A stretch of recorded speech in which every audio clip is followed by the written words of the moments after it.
Hey everybody, welcome back to Cardboard Cave. I'm going to be doing a little demonstration unboxing of a game I picked up recently. And again, this is a game I think maybe some of you have might overlook, because I would have if I didn't just randomly come across it. This is a brand new release from Blue Orange Games. However, it's actually a re-release of a 1975 game. Beat the 8 Ball. This is very much a fast, more of an activity than a game. I mean, calling it a board game is a stretch. But there's just something about this kind of game, with this kind of gimmick, that just really appeals to me. And so I wanted to I guess, show it off. Basically, it's exactly what it says. It's up to 4 players. And I would say it probably plays best with exactly 4. And it is a game where you're trying to be the last one to beat the 8 Ball. You want to push your luck to the very last second and release your marble down the chute and beat the 8 Ball. But enough talk. Let me show you how it works. That's a game like this. That's all really that matters. I picked this up at Game Nerds. I've been shouting them out recently just because I've had really good luck with them actually having stuff in stock. And the prices are always good, and their shipping is, like, you're not going to get it as fast as Amazon, but the packaging is just so extremely good. Like, if you care about your games arriving in good shape, like this one, I really wouldn't care that much if the box was beat up. Like, if you're getting like a really nice game, Game Nerds will put bubble wrap all around it. They will protect it. They're just really good. Oh, one thing I wanted to be sure to show you is that this is one of those kinds of games where you have to assemble it every time. It just comes in a big box. It's not really a regular board game box. But I did want to show you, it fits back in there pretty easy. It's one of those where you kind of just dump everything out. But the reason I wanted to highlight this game is it's just such a simple, fun gimmick. And I'm glad they brought it back, because I never would have heard of this game from 1975. And it's easy to put back together, easy to take apart.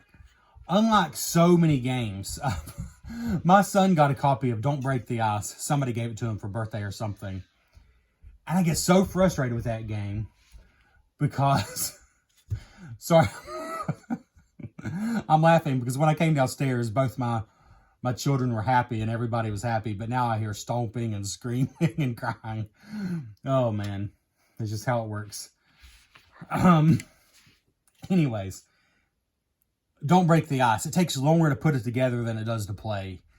So I kind of accidentally gave that game away. I feel bad because my son did enjoy it, but it just got so frustrating. This game, however, is easy to put together. And I've only done it once, and I'll show you right now. Having only done it once, I still think it's going to be pretty easy to do. So you just got this big piece. You got the funnel that sticks down in the middle. You got the scoring chute, which shows if you don't beat the 8 Ball, you can score -1, 2, 3, or 4. If you do beat the 8 Ball, you score 0, 1, 2, or 3. Because the first person to beat the 8 Ball actually doesn't score anything. And I'll show you why that's actually probably okay. At first, I thought that was a silly rule. Like, how's that going to work? But then I realized something. So anyways, these just go on real easy. They just go down in there. This is not some game that takes 10 minutes to assemble. I'm showing you in real time. Again, this is only the second time I've done it. But it's just pretty obvious, like, where everything goes. And this goes right here, and that's it. All right, we're together. That's it. Game is ready. So yeah, I do think it's a game that's probably best with exactly 4 players, but it works with 2 or 3 or 4 players. The chutes are all the same. You got the flapper here. You got the score track to keep track of your score from -10 to +10. The game ends. It says after 3 rounds or if a player scores +10 at any time during the game. But I believe a round is everyone dropping the ball once. Let me make sure about that. blah. Oh yeah, a round consists of each player dropping the ball once, dropping the 8 ball. So actually 3 rounds is, if it's a 4-player game, that would be 12 turns basically. If it's a 2-player game, 3 rounds would only be 6 turns, so, you know. But in any case, when somebody reaches 10 points, or after everyone has dropped the ball 3 times, that's considered 3 rounds. So you got this, you got the chute, the funnel, and then this black bracket that holds everything. And then the only other components, besides this single leaflet that is the entire rules, I've really just explained the entire rules. But you've got these 4. They're basically slightly oversized plastic marbles, but they each have a face on them, which is just a funny touch. Oops, sorry. Green guy there's got like a black eye. They've all got a funny face on them. But there's some marbles. Everybody gets one.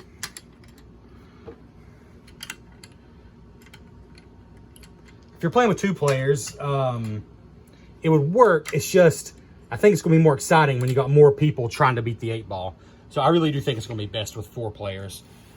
I think 3 would be better than 2, and 4 is better than 3. But it works with any number, 2 to 4.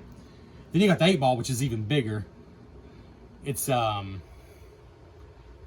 big plastic, fairly heavy plastic marble. And let me just show you how it works. Granted, you're not going to play this with 1 player, but we'll just pretend.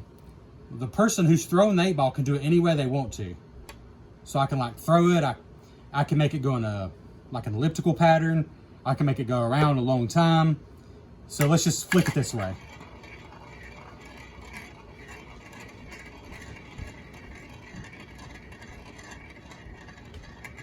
And see how I can fake people out?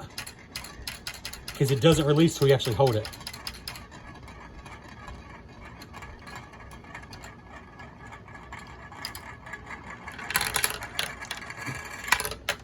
So you see in that example, blue released first and scored 0 points because he panicked. Green scored 1 point. So again, your opportunities to score higher in a multiplayer game, because you could go up to +3 if you beat 3 other people. You would get +3 points. Let's try again. I'll go ahead and flick all the marbles in this time just so you can get an example, and I'll show you what it's like if some people don't beat the 8 ball. But you see how long it kind of rattled around, so it's kind of test your nerves. Because like I could do that, I guess, if I wanted to. I don't think there's a rule against that. That's a super quick round. Or you can, well, not. Well, you can do a real slow round roll, or you can kind of do it like that. That seems a little more unpredictable, a little scarier. But let's just try another round, and I'll show you what it's like when everybody releases the 8 ball.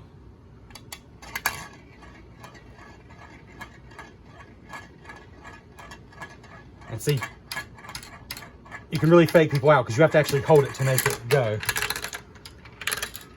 So in that case, nobody beat the 8 ball.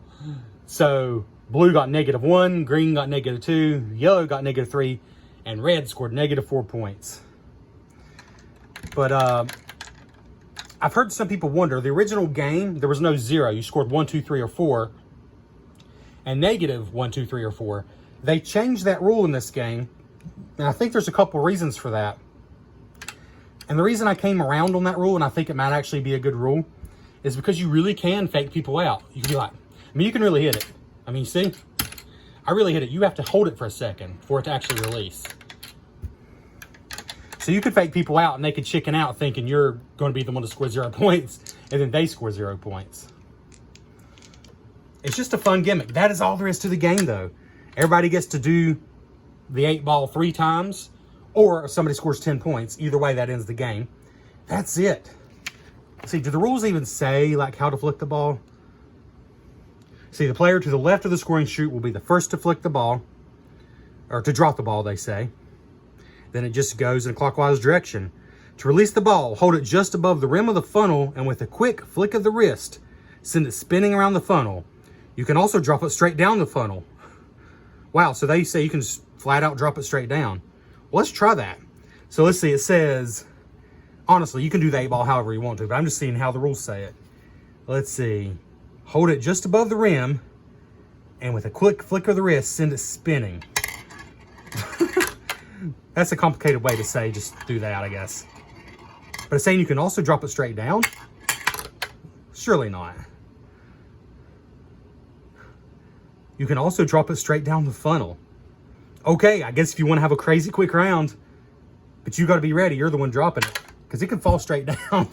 That seems ridiculous. Maybe it meant this. No, still, yeah. All right, well, so in other words, do it however you want to do it, because it's even saying you can drop it straight down. But the way they're showing it is clearly spinning. I think to get the max spin, it'd be like that. All the way starting at the top. But anyways, that's the game. So let's do one more.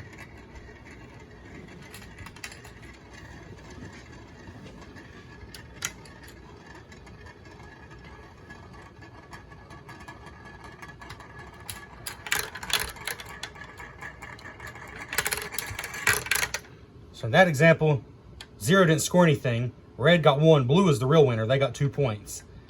Yellow would have gotten 3 points, but they were just a millisecond too late, so they scored -1.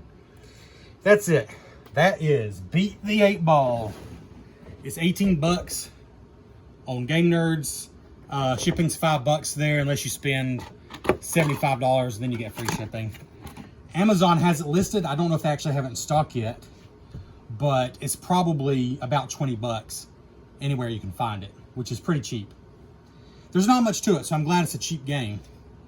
But I do appreciate how fun the gimmick is and how easy it is to set up and tear down, which I'm going to do that now to show you how easy it is.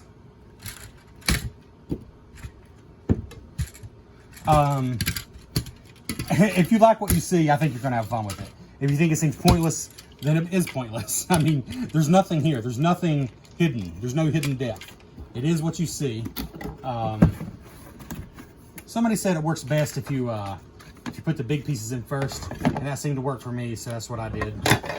Put the big pieces in the bottom, then just start sticking the other pieces in there.